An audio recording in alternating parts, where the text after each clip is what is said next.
Hello there, Sir from 17 once again. This is my NieR Automata very hard difficulty video walkthrough. We're playing as 9S. This is Chapter 7, The Lost Child, and once again, as was one of the shortcomings of this particular campaign, we're going to be repeating a lot of what we did with the other character. So there's a transition there of me going between exiting the camp to moving toward this flooded district. And in the flooded district, there's going to be the same ensemble of enemies. There's going to be a couple of guys stacked up on the right hand side. You can completely skip them if you want to and get to the mission, or you can take them out and pick up their drops. I don't know if the drops in this area are indicative of the randomly spawning items, but if they are, it's probably a good idea to pick them off. You're going to get experience, which is going to help you level up, and you're going to be able to gradually eke out an easier time with the enemies. And the enemies are the same enemies that you've been fighting throughout the entire game. Each passing chapter, there are some incremental differences, but for the most, it's not the most diverse enemy range at all. Which is not necessarily a bad thing, it's just something that you notice when you play the game quite a lot. And when I first saw the footage for this game, I was curious about what the enemies would be and how they would evolve and what would make them different. And I think the best way of handling movesets for enemies is difficulty dependent. But this is one of the rare Platinum games where that's just simply not the way that they went with it. For creative reasons. Because this game is much more of an RPG than it is an action game in a lot of ways. And at the moment, we're about 5 levels lower than our contemporaries here. Which is not the worst thing in the world, because you can definitely still compete. But you just need to be aware that the damage parameters is going to be stacked against you. And there are a couple of things that you can do to help yourself out and have a smoother time with the game. The first one is, of course, by using the chips. The chip system is rather unique. And one of the chips that I don't know if I've talked about too much, but I want to repeat just for the sake of repeating it, is this idea of using taunt. Taunt is a mechanic that's not really explained very well, outside of a bit of an instruction inside the menus. And it's not entirely clear what's happening when you taunt, because the game doesn't necessarily give you an animation where the character does something interesting, which is usually what happens in these games when you taunt. And then, of course, the enemies will generally get red-faced or steamy or some kind of visual representation that they're a little bit pissed. Whereas in this game, taunting on these characters, specifically, you flicker the light on your robot. And by flashing the lights at the enemies, it does turn them into red-faced, slightly angry enemies, and it gives them a damage increase, and it gives you a damage increase. And if you combine this with the chips that enable the taunt to do incredible amounts of damage, you can make up for all level discrepancies by having that chip equipped. And if you level that chip up accordingly, I think you can get like 240% extra damage off of taunt, or like 400%. It's a preposterous amount of damage. And then if you stack that with those 15-second buffs to your ranged and your melee, your standard gun will kill most things on very hard incredibly quickly because of just how much you're compounding the damage of it. And if the rest of your chips are focused on increasing the damage of whatever you're doing, you're going to do inexorbitant amounts of damage. And it's one of the greater ways to get through the game while kind of not submitting to the RPG aspect of it. Make sure you pick up the items, it's always good to be prepared. And what's going to happen here is post-fight, it's going to trigger the same sequence as it did the first time, and we're going to be transformed into the flyer, and you're going to be doing the focused shmup sequence. And the shmup sequence in this is kind of interesting. Shmup. Interesting word. Because there is a checkpoint here, and one of the maladies that this game suffers from that I've mentioned a lot is that the checkpoint design needed work, in my opinion. But the shmup sections, as much as they make you replay things, I think it's because the particular genre that they are doesn't make it immediately apparent that that's even an issue. Because if you play any kind of shooting game like this, and you die, you go back to the beginning every time. So in this context, I think the restrictive save system can be a nice throwback. That right there is not a very fun moment. Whenever the camera transitions in these moments, you're still vulnerable, and if they put an enemy on the screen at that point, it can be almost impossible to dodge at that moment. And when you play on very hard, everything kills you in one touch, and it just leads to these moments where you feel a little bit cheated. There's a couple of transitions where that happens, and as long as you know they're coming, and as long as you do this where you prioritise doing both shooting and the sword at the same time, you should be okay. This is another one of those moments too. Any moment where the camera starts shifting dynamically, if any enemies populate that moment, things can get a little bit hectic. But they give you one checkpoint in this sequence, and it's after with a H. It's after, sorry, this first initial blitzkrieg, and then before the boss sequence starts. So I think that's a very fair way of handling it, and as you can see here, the bullets do get kind of crazy. Did you notice how it took over on a cutscene then, and a bullet went through our buddy and it didn't kill him?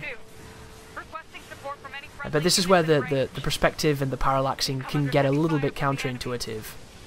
So just try to stay on top of it and realise that the dodge is very powerful in this ship, and you can generally kill most of the enemies before they have any chance to do anything. But looking back on this game now, after a decent amount of time, I'm beginning to think that these are some of my favourite parts in the game. And at the time, I enjoyed them because they definitely tickle that part of me that likes this old school shooting mechanic. But I kind of imagined that the game was going to go to more wider places. And I suppose when you think about the budget that they were given by Square Enix, it was probably good but modest in a lot of ways. So perhaps a lot of the more extravagant things that they might have wanted to do ended up not happening, or perhaps been taken out so that they can sell it to you later as DLC. Which is a rather ugly practice in video games, but it happens more times than not. But it does make me worry about this kind of promise of a game and then the full game not really standing up to where I thought it would go. Because for instance, this is one of the most in-depth shooting sections in the game, right? You do a lot of different perspectives, a lot of different enemies. This is the Goliath flyer again. So on the laser phase right now, you want to move to one direction and then slowly move to the other direction to get out of the way of the strafing beam. And then all you do is kind of shoot at it, slice the bullets, dodge the bullets, do your thing. Fundamentally, this is about as simple as it gets. It's just two alternating patterns of bullets combined with a laser phase to force you to move, to hopefully push you into a bullet. It has a decent amount of life because we're not too strong and it's quite high level, but aside from that, mechanically, this couldn't be much more simple. There's a missile phase here that turns up, which is a nice additive to it, but the missiles don't really play too much of a problem because they can be slashed the same way that you can slash the bullets, and the dodge is very good for getting around them. So all of this just kind of adds together to make an encounter that is probably more visually interesting to watch than it is to play. And the first time I did it, I thought it was wonderful. Like, I really, really enjoyed it, and perhaps that's the memory that we should take away from it. But when you play it a few times and you come back to it, you see kind of how simple it all really is. You see that you're not really doing that much, and nothing is all that demanded of you. And that to me seems kind of interesting to look at, because generally in any kind of shooting game, they start off really, really easy. They start off really casual. They kind of bring you into the game. They put the popcorn enemies there, and then they introduce you to a boss who's probably got some tricky patterns and some tricky aspects. But for the most, they're kind of setting you up for a grand fall, because the moment you get to the next level, it becomes the proper game, and then the next level is usually quite an increase in difficulty, and if you get to the boss, he'll kill you. And then the third level will be twice as hard as what the second level was, and they kind of escalate in risk and in reward for the player of getting through these horrendous gauntlets of challenging, twitch reflex and pattern memorization. And then by the time you get to the end of it, the game almost looks like a different game, because everything you're doing is so immaculately precise that if you do not keep the bullets herded in a certain way, and you don't keep the enemies dying at a certain rate, you're not going to get the bullet cancels and you're not going to be able to manage. And that's kind of the standard elevation of shmup gameplay. Whereas in this, I think they've gone for a little bit more of a relaxed tone, but less about the pattern and more about just kind of the fun of interacting. And be careful of the missiles too. They didn't look like they were part of the battle. They kind of looked like they were just happening and making it look climactic like Call of Duty. But those missiles can kill you. So can those lasers that are happening in the background as well. All of this stuff can actually hit you, and it's really difficult to keep a lookout on it because the screen's kind of grey and saturated and there's a lot happening. But if you get killed and you don't know why, it's because of one of those factors almost every time. But it does make me curious if they had any plans for a co-op in this game, or if this game had any co-op features originally planned, or maybe there's a co-op feature and I just didn't notice because I didn't pick the right menu. But you spend the entire game with a companion outside of like one rare instance, and most of the big sequences are always done with an AI player with you. So would it have been really that much more intensive to bring another human along? Because when you think about it, especially in a sequence like this, there's no way to make this sequence more intensive. Because the camera is fixed. The camera is doing everything here. It's not like you have two players spinning the camera in different ways, making the processor work extra hard. So in an initial circumstance such as this, you'd think that you'd be able to get this in a co-op experience, maybe like even more than co-op, because there are some moments when you start off with 2 to 3 allies, and I think some of this stuff could be really fun with a friend. This particular boss is the same as before. You can hack if you want to do it the 9S way, but as you've noticed from my gameplay of 9S, I only use the hack in certain specific moments, because it can lead to dying quite a lot, due to how easy they are to fail on very hard. If you take one touch, you fail hacks. So, just for the fact that I'm very comfortable with the shooting aspects of this moment, I'm going to take that over using the hacking moment. But a pretty good strategy for people suffering through these moments is if you get to a point where you can't dodge any bullets and you're panicking and you've got your back against a wall and you see that bullet about to kill you, if you can get a hack off, it will put you into that screen, and you can sometimes get rid of situations before they even have chance to end like that. This is another one of those awkward moments where the camera transitions, and if you're not careful you'll fly into an enemy and it'll put you like 5 or 10 minutes back in the checkpoint. This is another one as well, but I don't think this is a sequence where they populate it with too many, so it should be okay. But I'm curious as to what you think about that, because the people that I'm speaking to when I make these kind of outward assertions and questions is usually my fan base or people who are fans of Platinum games, because you usually tell the people who are the NieR fans on this run and the people who are the Platinum fans, because the NieR fans seem to be very keen to be apologetics against any kind of criticism or any kind of critique. Everything is perfect and nothing is wrong, or perhaps could have been tweaked or worked in a better way. And talking to those people is kind of fruitless. It doesn't breed any kind of interesting discussion, because unfortunately it's like trying to sell religion to someone who's already religious. You're going to have a lot of difficulty explaining why your god is better than their god and everything, and who has the biggest beard. So when I air these questions, I'm airing it to the person who does like to look at aspects of the game that they love that perhaps weren't as good as they thought they would be, or perhaps take their own personal bias away from it and look at it from a different perspective to see what you see.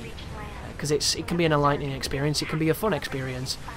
But fundamentally, I think the ability to let you as a player die before the camera is finished doing whatever balleretic choreography they've got programmed is not good design to me.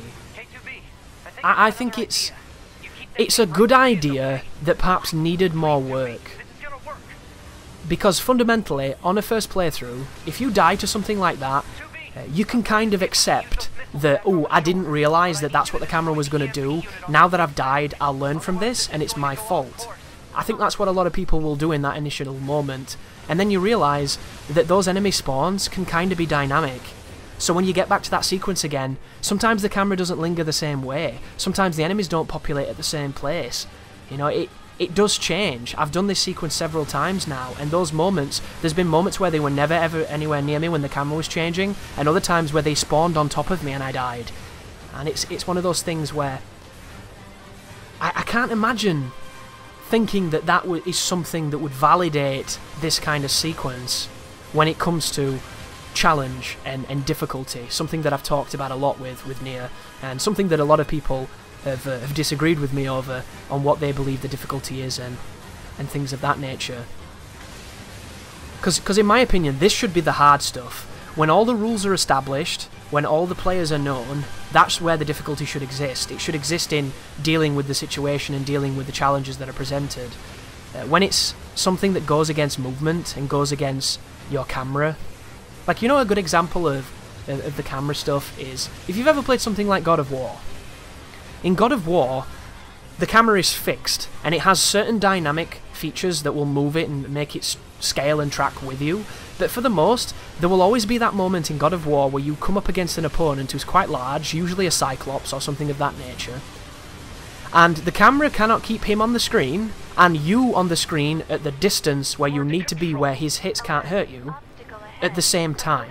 And there's always going to be that moment where that relationship between being able to see the Cyclops and being able to stay safe from what it's doing there is issues there. That becomes a problem. It's especially a big problem on the PSP titles, because of course those games were a little bit more limited and some of the design wasn't quite as tight. So there are these wonderful moments like double Cyclops battles where you cannot see either of them on the camera, and you're kind of doing your Plume of Prometheus move to hit them and stun them and then back away quickly with a quick roll, but you can't see them. And in that moment, it's difficult to blame the camera because the camera's been designed. The camera will always look the way it looks, and for 99% of that game, the camera works beautifully. It's a sublime feature. It's just in those very rare circumstances, the camera couldn't keep up with what was expected, or the particular way that you were doing that zone.